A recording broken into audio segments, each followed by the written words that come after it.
Monster, huh? Yeah, I thought I needed to get not a pick me up. I wasn't down, but I just wanted to be primed for this episode. Primed, huh? It's a very important episode. What's the logic with Monster versus Red Bull or other energy drinks? More caffeine. Monster has more caffeine? More caffeine. I both drink zero sugar, but I actually prefer Red Bull taste.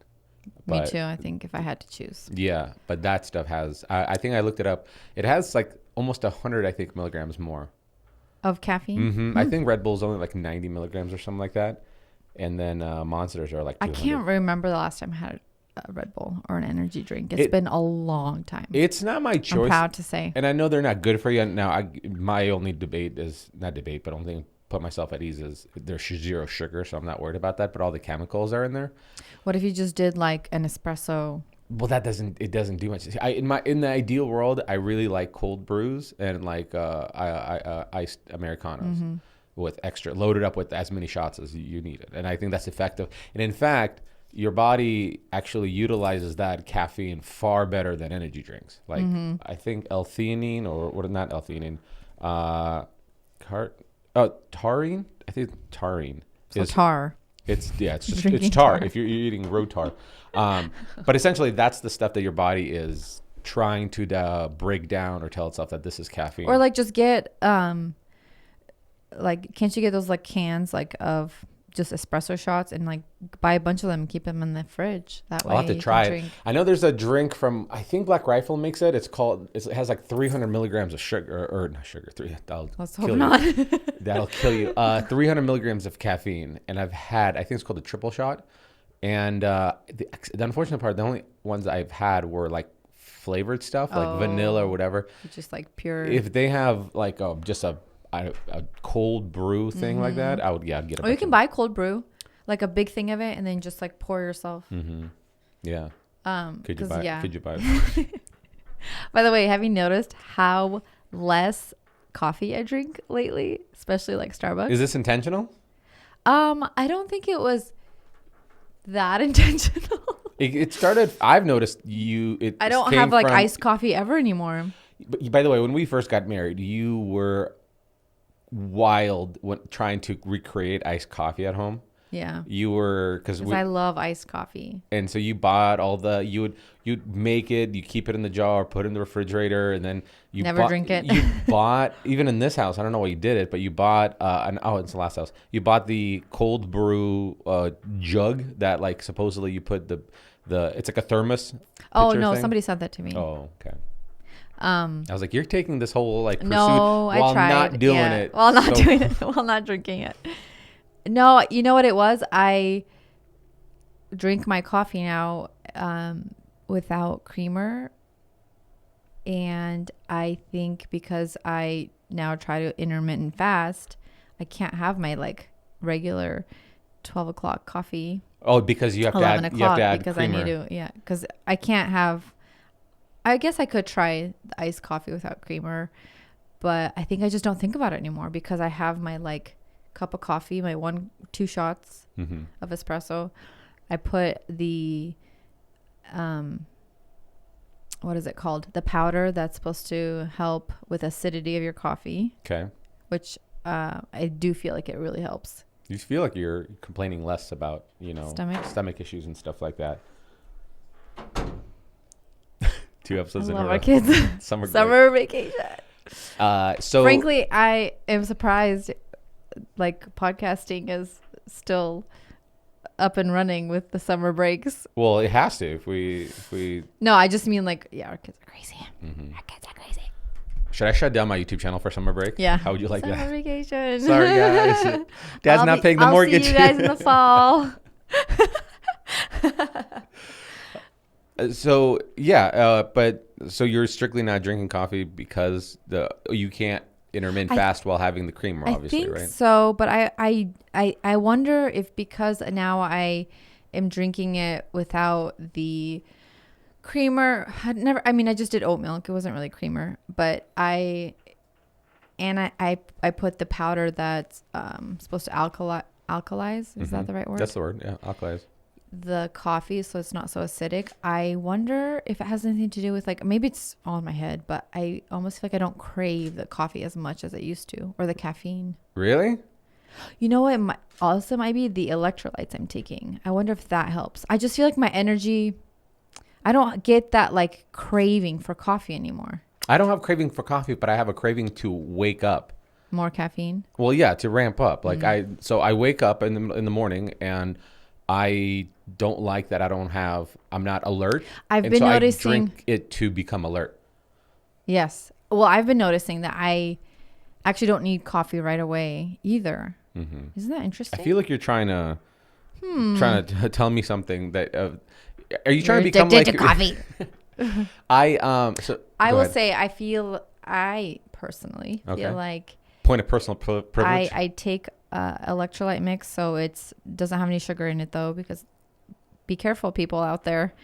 A lot of these electrolyte powder packets actually have a lot of sugar in them. Like Liquid IV? Yes. Is that one of them? They're not a sponsor, so it's fine.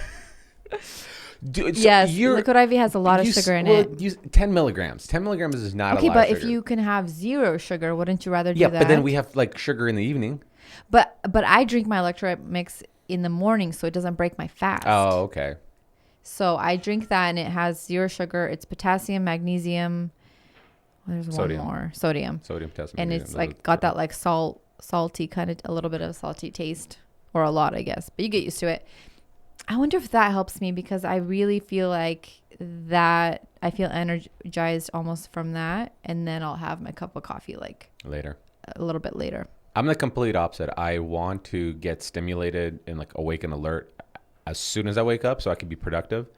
And then by the time I'm done working out, all that stuff, and I get to building, I need something to pick me up and kind of sustain me.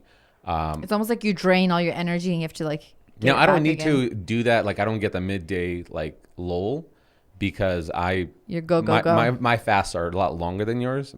Excuse me? I just 2:00. Yeah, and I still haven't eaten nuts. anything. That's it. Haven't eaten anything. Well, I also start my fast earlier than you. You start your fast earlier than me? What do you mean? Like at night, I stop eating like before when you start eating? Yeah, absolutely. That's fine, But so I'm just saying. So I don't have that lull, but I do need some kind of like, if we are recording, for energy's sake, because I'm constantly running around. So if I sit down for an hour, you'll feel it. I'm gonna start losing my energy. I feel that. I feel that, and the sun now is draining you. Hey guys, want to thank the sponsors of today's episode, Flex Seal. This year will be a busy storm season according to all the experts. It's time to get busy preparing to repair and protect. Here's a great way to get started. Get your hands on a Flex Seal storm kit. There are several to choose from. Just choose the kit that matches the needs of your home most vulnerable areas, then simply apply the high performance power of Flex Seal wherever you need a strong barrier against strong wind and rain. I use Flex Seal to help me protect what matters the most during and after the storm. I use Flex Seal Black in my basement to shore up any areas vulnerable to water intrusion during strong wind and rain. And a couple of years ago, I used a 12-inch wide version of Flex Tape to patch the hole in my roof caused by a tree branch. When the storms clear, I inspect my home inside and out for any damages, and in most cases where there is damage, it's an easy fix for Flex Seal. So here's what you're going to do. Get prepared to repair and protect with the power of Flex Seal family of products and any of their Flex Seal storm kits. Find them all at flexsealproducts.com. Now, let's get back into this episode. So there's I'm reading this book right now, Catching Fire, and who's it by? Forget. I'll have to look it up. Anywho, he's talking about different civilizations that existed before us, like the Mayans, the Romans, certain traditions they had, like psychedelic experiences. But then he started that's like the beginning. His whole point of the book is how to get into the zone, like a workflow zone, like of concentration and like inspiration and that kind of thing, like the zone, the groove. And so he explained the zone. He opened up the chapter comparing Special Forces Navy SEALs, how they'll be in packs of 8, and when they walk into a room, each person is not only a leader, but every person is also a follower. So if one person looks left, you're supposed to look right, but you don't think about it. You're in a state of flow. Everybody knows what they're doing, and it's just all happening. And it's just like you're in this nirvana state of no communication, but everybody is flowing through. And so that's what he's calling as, that's the whole point of this book, is that place, like how to be in that place. It's kind of like maybe even you're skiing, and when you hit the right thing, your body's just moving and grooving, and you're not thinking, it's just happening. So that is basically the whole premise of this book. But he takes analogies and examples from either earlier civilizations, and then he goes into what tech gurus do, to like what people go into, like Burning Man, that place in California, the Joshua Tree. I think, no, it's in Utah, I think. Anyway, but then meditation, or all these different things that are bringing you into a state that can get you to the place of focus and flow. And The flow state. The flow state. But what was interesting is, why am I triggering it about this coffee situation? He said since the beginning of time, humans have always found some kind of escape to an augmented consciousness. So we always think like augmented consciousness is like you took a psychedelic drug, and you're in that different realm. But what he's saying is we've always done it, whether it's from drinking coffee to get a stimulating feeling of like alertness and focus, or it's the high that you get from working out, which you and I have spoken about before, where like if you can't think straight, go work out, and then you'll have a different perspective towards things.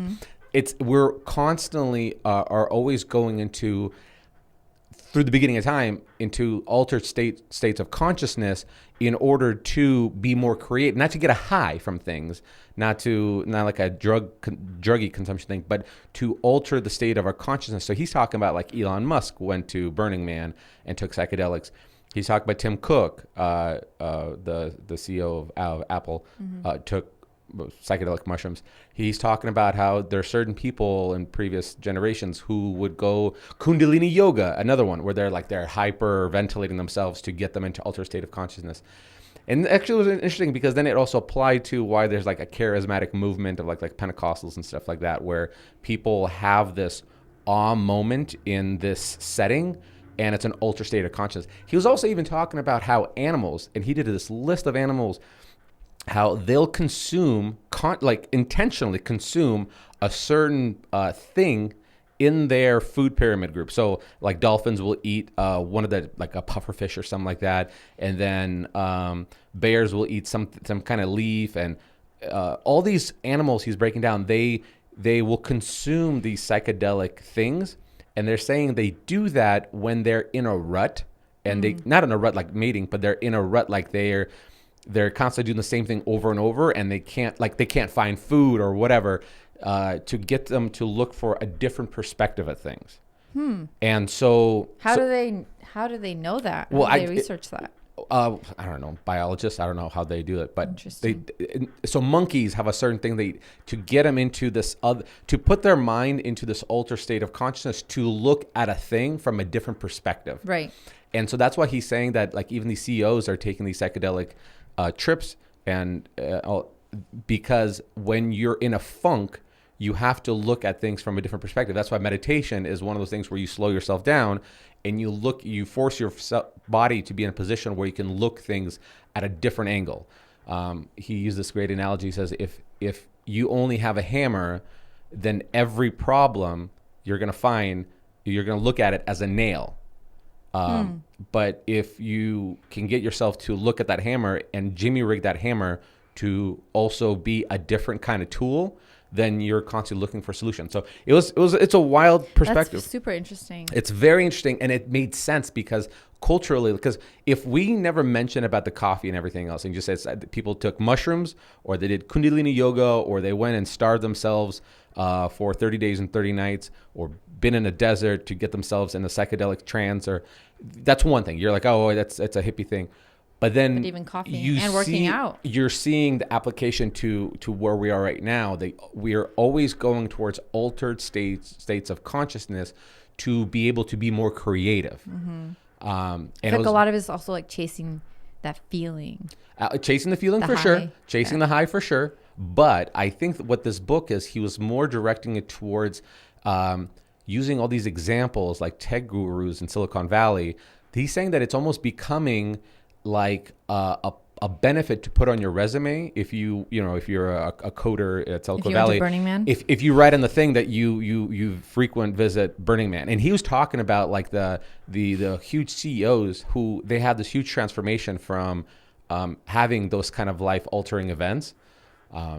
Interesting. Yeah. I guess if you are continuing in this cycle of just the same thing, how do you change that? Right. You've got to have something else. That's exactly the perspective he's talking about. And I think it made it easier for me to understand why.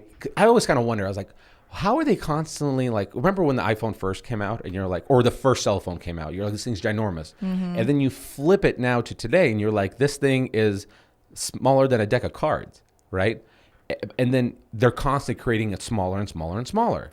Yeah. And so changing. If you have a bunch of tech companies out there who are competing in the same space, Samsung, he's actually talking about how Nike would take their employees on some kind of like psychedelic retreats to get them to look to, because you have to be so competitive in the tech space. Somebody can come up with an idea that's different Yes. and going to change their perspective. It was and their company. And then it kind of made sense why I make sure to religiously like work out every day before work, or why I like to like that whole coffee stimulant is because without it, I feel like I'm in a rut and I can't think through a project or an idea. But when I'm kind of stimulated by all these things, it's then I can say, okay, well, we can approach it through this. We can approach it through that. Or even like a glass of like whiskey. Like to me, I always say like I am more productive, not more productive. I'm more productive than a lot of people if I have like a whiskey. Like I'm answering emails. Mm-hmm. Not that I'm day drinking. I'm not. But let's say when the day is done and I took a shower and I'm cleaning up and I'm watching like YouTube videos and I'll have a cocktail, ideas start flowing versus other people. They become like... crazy. Well, not crazy. They become stagnant, maybe, or they don't want to. That's why. Isn't it funny how you would unwind at the end of the day, and I'll unwind at the end of the day, and then all of a sudden I have ideas spilling, and I go, "Hey, we should do this tomorrow." I know, and I'm like, I don't want to hear it. And I literally just want to relax right now. And I'm like firing ideas that we need to do this, we need to do that. Can you? What if we did this? And so the morning comes, you're like, I don't want. I don't know what you said yesterday. About? Yeah. It's almost like you need to get out of your own way. Absolutely. And whatever it is, And working out does that, and intermittent fasting does that. All of these like little subtle things. If I eat, and I don't fast, lunchtime, I feel heavy. Mm-hmm. And if I feel heavy, I want to go take a nap. Right. I don't feel that anymore because I don't eat till 2. So you don't get that 2 o'clock. What do they call it? That lull during the day when you feel tired, and what is it called? The 2 o'clock. There's a name for it. Do you know what it is? I can't remember. It's They used to talk about a lot with like the 9 to 5. The 9 to 5 work, after lunch. Yeah, the productivity. They actually say that they did a study in terms of productivity that the most productivity that happens in a workplace happens in like 3 hours over the course of 8. Yeah, I want to say in the first. Yeah, between 8 and like 12. Yeah, absolutely. So I wonder if they'll ever change those like work hours for people. I know they're trying to go more towards a 4-day work week. Are they? That's something that people are trying to, which I know companies have already do that, especially remote. But I have heard, a lot of even bigger companies are trying to work towards that because it seems like it's very efficient in other countries. No, it's absolutely. It's wild to see the transition that's happening. First, everybody went to remote from home, and then because of the pandemic, and then now you see half of the companies are like, hey, everybody's productive. We don't have to spend as much money on a building and all that stuff. Mm-hmm. But then you see the other side of things where it's like Apple and Tesla. They're requiring their people to come back. Right. It's kind of, and there's a back, and you kind of makes you go, why? I know. But I think it's because, and he kind of covers this in this book a little bit, how he was breaking down these numbers of when employers invest into their employees, and they'll do things like put on, take them to conferences where there's a motivational speaker who maybe accomplished something great. That stimulates that employee to kind of set the bar higher, or you get motivated from it. So you're essentially investing in your employees versus, I think the fear is when people work from home, yes, their quality of life improves and mental health improves, but the drive and creativity, I think, decreases on the employer's side of things in terms of productivity. I guess, yeah, I never thought about it that way, because you always hear from the actual employees who are working at home that are loving it, Correct. the remote work.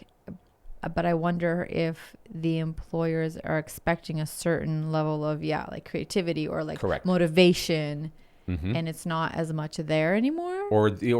And so this is kind of circling back, the whole looking at problems from a different perspective. That drive of creativity is usually within a particular workplace environment, right?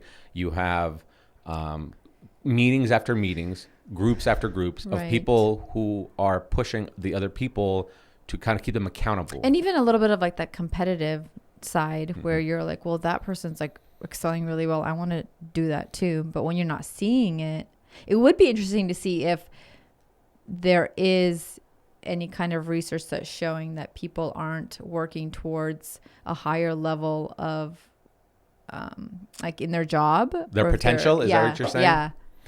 Well, I mean, there has to be, because you have productivity numbers. That's why they do annual reviews. They'll do annual reviews. Well, hey, last year you sold X. To this year, you're a little bit low. What's the reason? So do you feel like it's then strictly for motivation, these companies that are trying to get their employees back into office I think spaces? They're trying to I think those spaces create an ecosystem of a drive. And they want to maintain it. Correct. So imagine this. Imagine you live, and you always kind of hear this when you're in New York. New York is so busy constantly 24/7 that you can't be there and not be striving towards something. Especially how expensive it is to live there. Everybody feels that buzz. There's a buzz. There's the same buzz in LA where everybody's struggling, trying to make something of themselves, right? But then now you take that same person in this drive mentality, and you put them working remote in a beach in Hawaii. Chances are that person is going to make their life more healthy, but there's not going to be as much drive for anything because you're just kind of living that paradise mindset. Interesting. I wonder if it's also more single people that are willing to like go back to the actual office space, because it seems like the friends I know who have families would love to stay remote in their positions because they like the flexibility with like children and you're like home more. It would be interesting to see, because my brother is going back to Seattle for work because they're having everybody to come back, and it's a big company. Yeah. So it's interesting, yeah. For single people, I think, and I can only assume it. Well, everybody's different, and you don't want to generalize, but I would imagine that if you are living by yourself and you don't have kids or a spouse, there's times that when you're at home, you might get some loneliness, right? And especially now that you also work from home, and so you're constantly at home.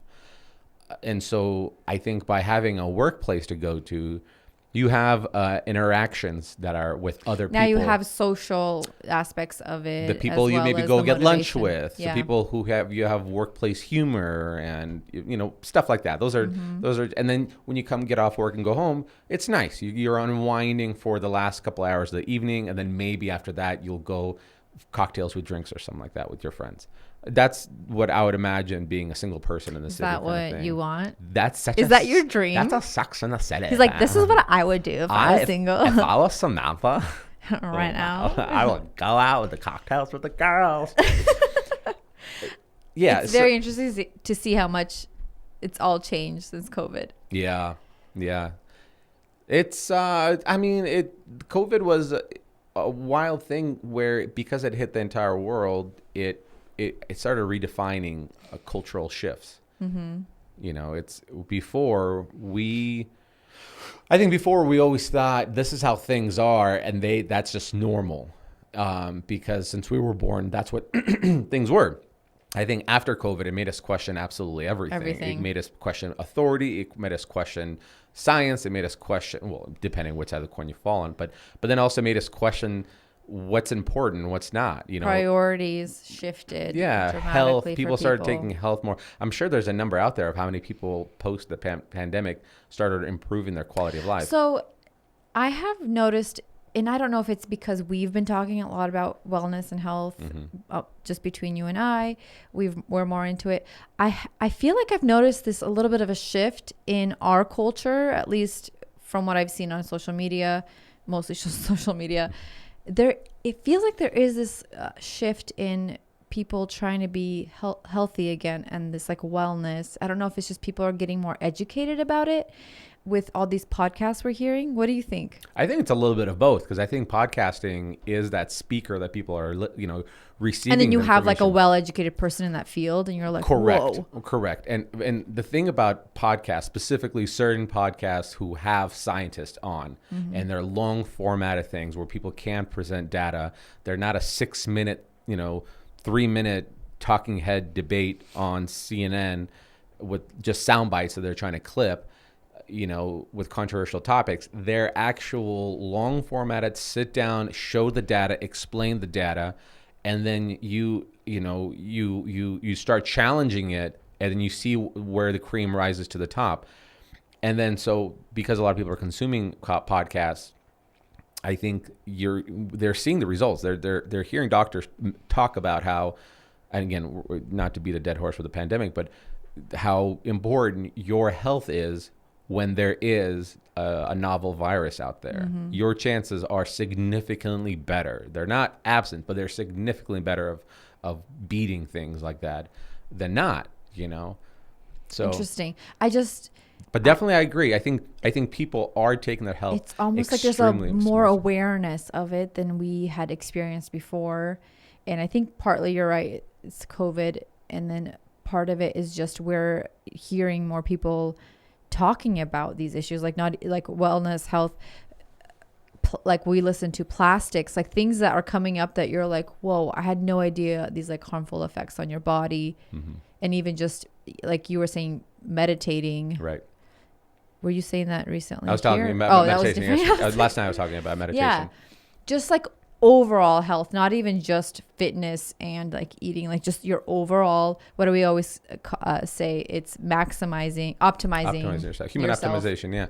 It's, was there a point that you were going towards? Before I interrupt, I didn't want to cut you off. No, I think I was just saying, it's just very interesting that I have noticed this shift in people being more aware and recognizing how important it is. We are, and I was thinking about this the other day. We're living in the information era right now, where you look at our parents anything pre-internet. Internet came out 96. It was like late 80s, 90s. Kyle's gonna Google it. I think it was like early, but nobody used it. Nobody used it, and nobody had the idea of the application it would have, and so everything was whatever. 1983. Wow, I didn't realize the internet. Yeah, but it was like not widely. Obviously, not everybody could use it. Because I remember in 1996, my dad, when I moved to the States in 96, I think 98, we bought our first home computer, and that was like $5,000 or something like that, something ridiculous. So not even a lot of people had access to that. Yeah. So it took a while for it to get running off the ground. But so I think before that, even the 90s, whatever people said, you believed. Well, I mean, I'm sure you kind of deciphered a little bit here and there, but for the most part, or whatever they already believed, let's say, or, coming from their previous generation, whether it's religious beliefs, or whether it's scientific beliefs, or what's in culture, biological things, you had no access to it. So you really didn't know. And everything was word of mouth. Everything was word of mouth. So what ended up happening is, with the power of the internet, and then access to the internet, and then sharing information, and then as technology evolved, where they were able to use certain technology to study human behavior, especially brain imaging. So right now, Right. again, in the book, he was talking about the highs that people are getting in I mean I know I'm segueing a little bit, but the highs that people are getting from these psychedelic experiences that are like a physically induced ones, where it's like a hot you're dehydrated and you go into this like psychedelic thing, like yoga or something like that, or you hyperventilate, or you're in a in fact, he was talking about EDM concerts, where there's like EDM music, Yeah. techno.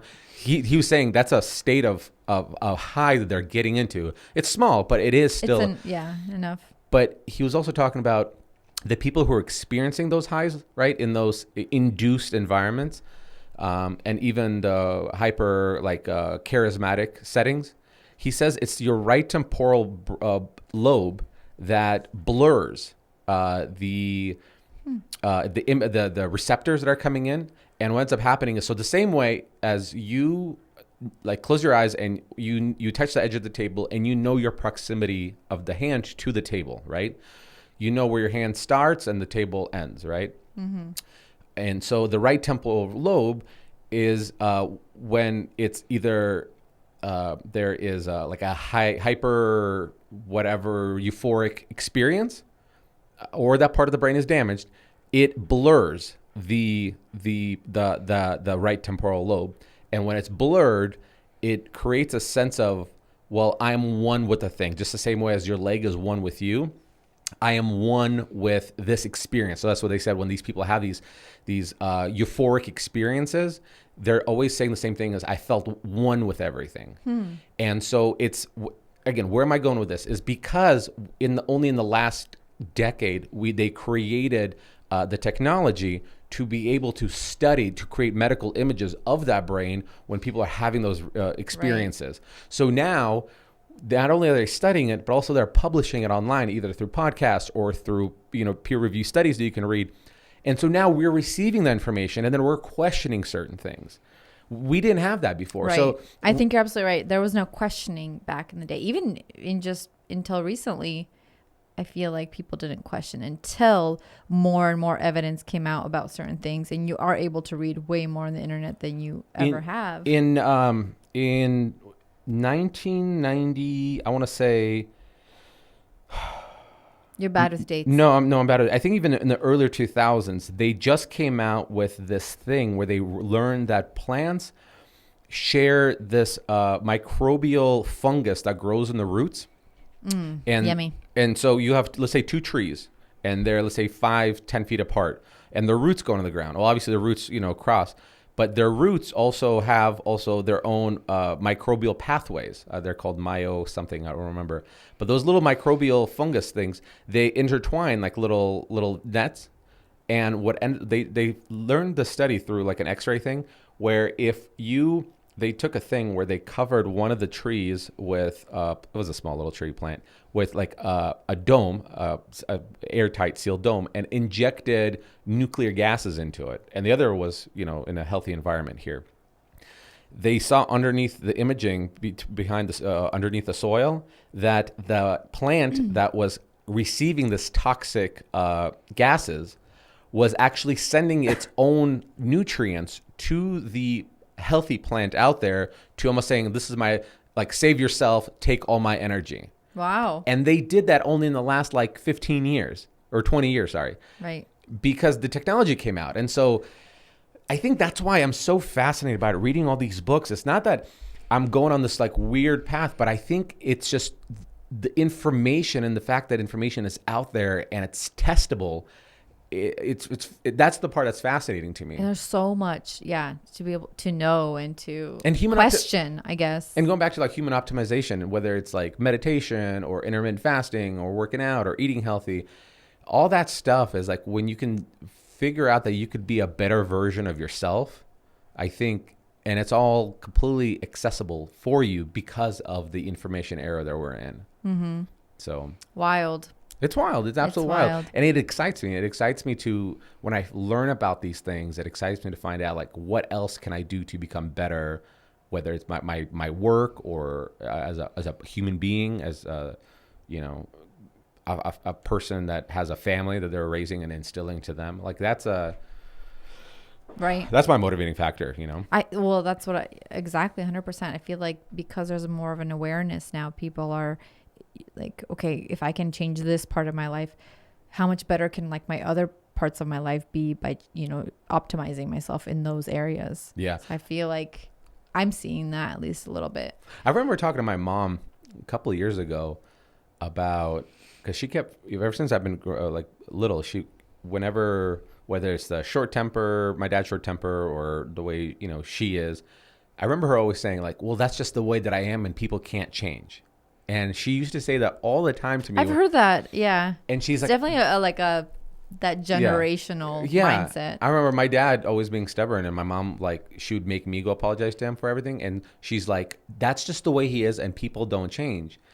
And then people do change. I was and like, no, can but change you 100%. can change. It's completely up to you. Like, you could read, books of and practices to learn how to be better and how to change. You don't have to just say, well, this is just how I am.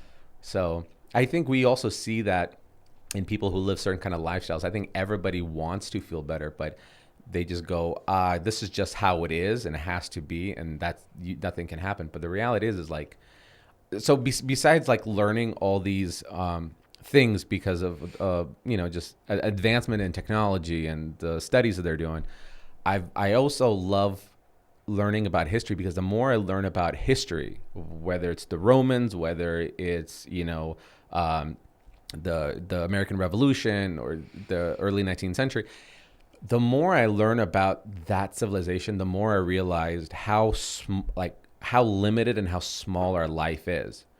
And the fact that you only have one shot at this thing and that is done. Doesn't matter your religious beliefs or whatever, because some religious beliefs say like, this is not important. What's important is after this. Every like, there's people like Marcus Aurelius, during the Roman Empire, he lost 7 kids before, having a child. And so like, that was part of life. And so if the same applies to us here now, you have this like one shot of this thing, and you have an ability that generations and cultures before us didn't have, where we now have a pretty good grip on diseases that you're not afraid to just go get yourself cut on your leg and then have an infection take your life. That's what everybody had to go through in the generations before us. Versus now, normal life expectancy used to be like 77 for men or something like that, 75 or 77.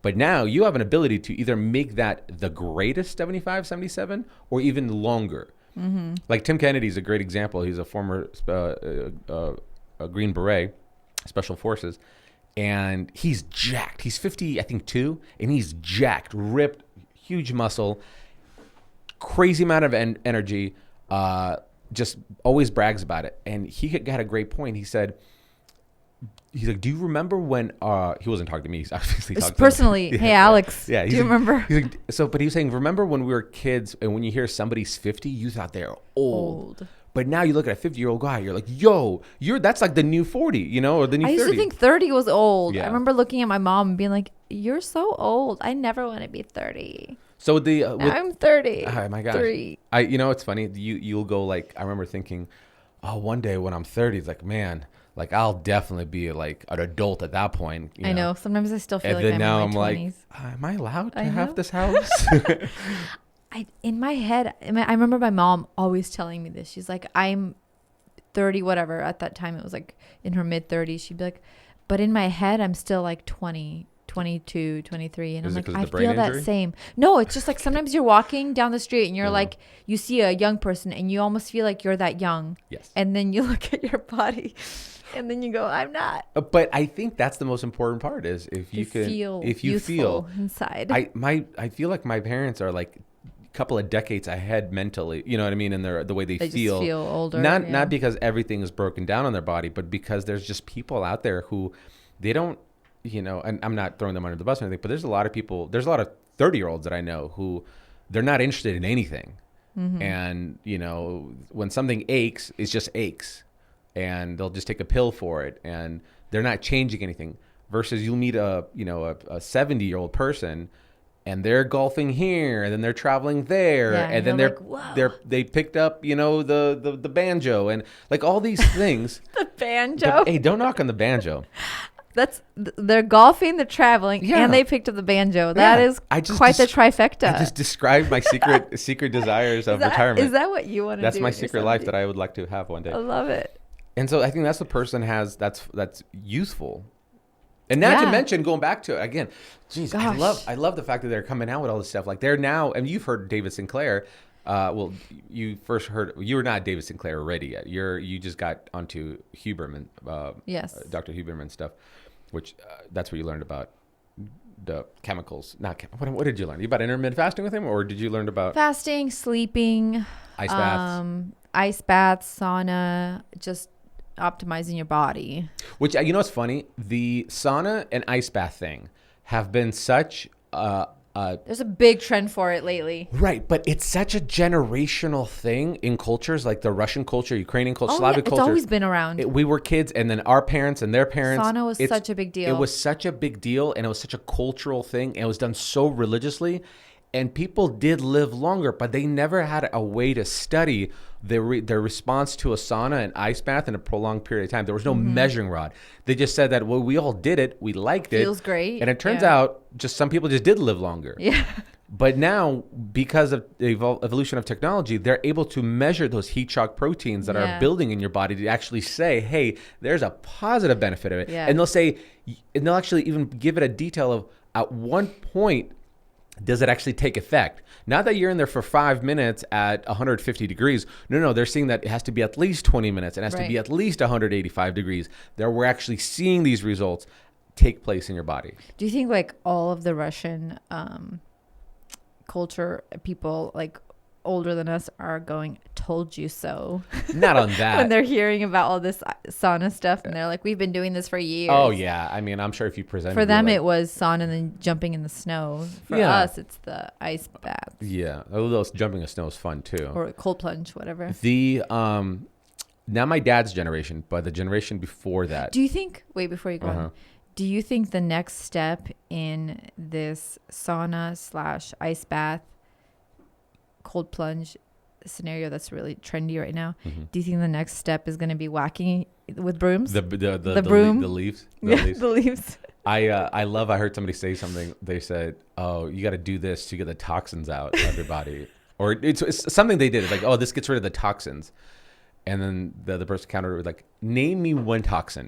If you can name me one toxin, I'll listen to. But if you don't throw the word toxins like, around. Yeah, like a generalization. Yeah, that becomes like a very like a hippie thing. It's like it gets you, it gets all that's the bad all the word of spirits. mouth stuff. It's the toxins. Yeah, I don't know if they're going to be hitting to their branches, to be completely honest with you, unless they study it and seeing what the branches part does. It's good. It's just lots of nostalgic thing. moments. I like this period of time, man. I really do. I'm curious to find out where it goes next, because I think after that, what it's really going to introduce more and more to like chemical alteration. So like right now they're working on CRISPR right now. Are you familiar with CRISPR? So CRISPR has been developed, I think, in China. Do you mean like air frying? No, CRISPR? not CRISPR. So CRISPR is like a genetic manipulation that they're working on right now. And what they're able to do is they're able to identify through your DNA potential of bad chromosomes that will be passed on to your children. So interesting. Under that, and I don't know, like, is it? I'm assuming it's like an in vitro thing where it's like you take. I was gonna say it must have started from like genetic testing. Correct, of stuff. But I'm assuming, I don't know exactly how it works, but I'm assuming it's like it's an in vitro implantation of the child of the pregnancy, where they're able to identify the chromosomes, and the chromosomes are the DNA strands are like T, A, C, and something else. I don't remember, but they're just strands, and they're different combinations of them. Gattaca. Have you ever seen Gattaca? Oh no. It's all about that, like. What is it? Choosing, like what your baby's gonna look like, how like physically what they're gonna look like. Interesting. But no, with it's an older movie, but it's good. They're able to say, okay, so in this DNA composition, both genetics, we're seeing the chemical, not the chemical bond, the DNA strand that is attributed to autism or attributed to, schizophrenia, or attributed to Parkinson's or something like that, and you could pick and choose whether or not you're going to take that strand or this strand. So interesting. Yeah. So there's it's like the next level of you could choose your gender through in vitro. Right. And now. Right. I think that's going to be like wild. The next thing of human evolution. Super optimized. Superhuman yeah. I mean, listen, I think that's where we're headed. And, I don't know if I object to any of it, because to me, I think if it comes down to having a better, longer life than, painless life, going back to the point of how limited our time is. Mm-hmm. So why not, right? Like we're doing stuff right now to make sure that the plastics that we have in our family, it doesn't affect our children's children kind of thing. So we switched to glassware and all the ceramics and stuff like that. By the way, what's her name? Isn't ceramics glass? plastic? No, ceramics is glass. Oh, yes, you're right.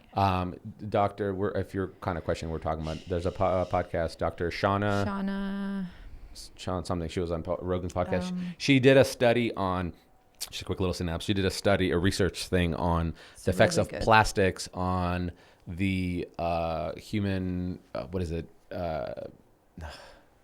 What's the word I'm looking for? It's taint. Well, that's the whole thing, is like they're seeing a correlation of the consumption of plastics.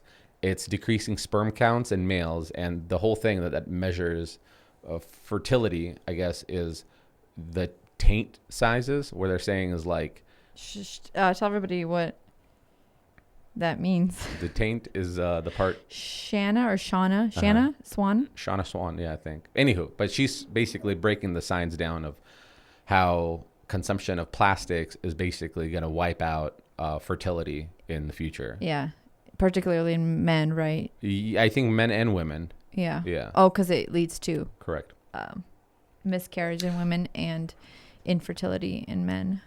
So I think that's kind of going lowered back to sperm count. Yeah. Where if you can do something to even have the a smallest healthier, change, yeah. I think that's at least for your children. If it's too late for us, they say listen. The amount of cell phones I put in my pocket, I intentionally stand close to the microwave just in case the vasectomy didn't get something. You've ruined yourself. Yeah. Yeah, I think it's motivating for me, and I hope more people get motivated from knowing that. I think regret. I think one day when your life is over, and when on a good, we're getting real deep. Well, we're gonna wrap this up, but I think on a good note is like if you lived a long, old life, and then you reflect, or that's usually the best case scenario. But the part that I think what I keep hearing is people. When they're end stage of life and they're older, there's always one thing that's the scariest thing to everybody. It's regret. Mm-hmm. That regret that didn't do something. Mm-hmm. Whether it's didn't pursue their passions, didn't pursue certain mm-hmm. ideas that they had, or regret that they could have prevented something, this from happening, or some kind of ailment from happening. So right. I think this is, if you could do everything you can. Yeah. And I mean, we have so much information to know that, detriments on the human body from, some of the things that we're putting into it. Stay informed, stay optimized. Boom. You heard it live from Irina. Okay, Mr. M, what's one thing you're loving this week? I'm loving this book. What is it called? It's called, everybody? So make sure you. I'll give you the exact thing. I swear I want you to read it next because I will. I'm finished with Outliers. Some ideas that I don't want to be like scare you with, but it'd be like no, listen, and you'll hear. So you need to ease me into it. Right. So the book's called Stealing Fire. And it's called Stealing Fire by Stephen Kotler and Jamie Wheel.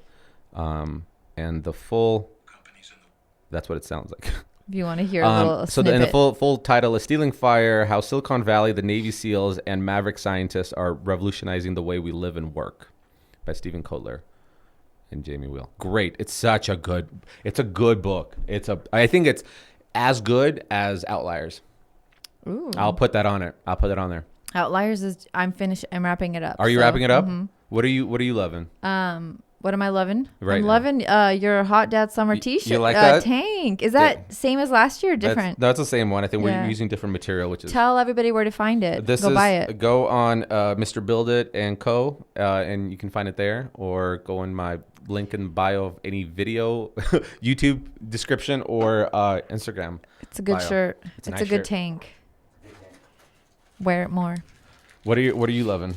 I just This said week. your tank. Oh, this tank. That's it. That was Yeah. that big of a That deal was- for you. I like it a lot. All right, cool. I appreciate that. I've been staring Comes at in it. different sizes. I will say I am loving,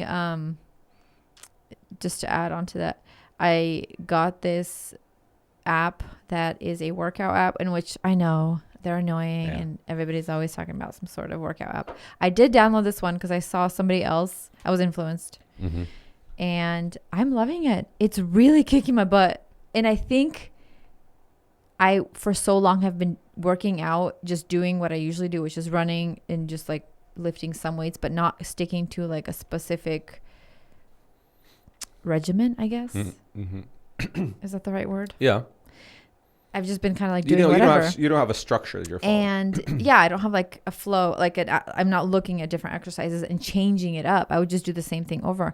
And I don't think I was working as hard as I could have, because I can barely fit. I sometimes have to like sit there because they give you, it's kind of like a HIIT workout. And in between the circuits, they give you 30 seconds of resting time. of rest. Have you done those workouts where like EMOM, where it's like Yes. every minute on the minute?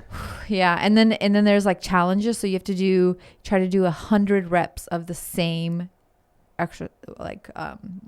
exercise. Yeah. Dead. Yeah.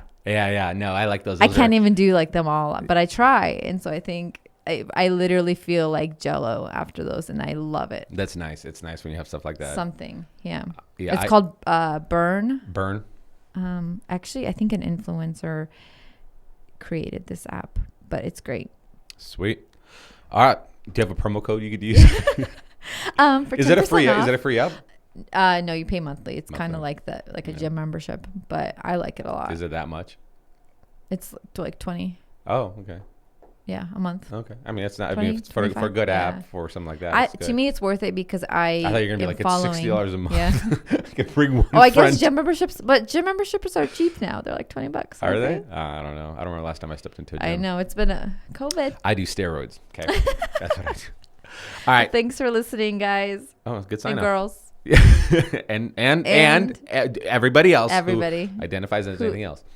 All right. Thanks, guys. Rate, review. Check us out on YouTube. Appreciate you. Bye. Bye.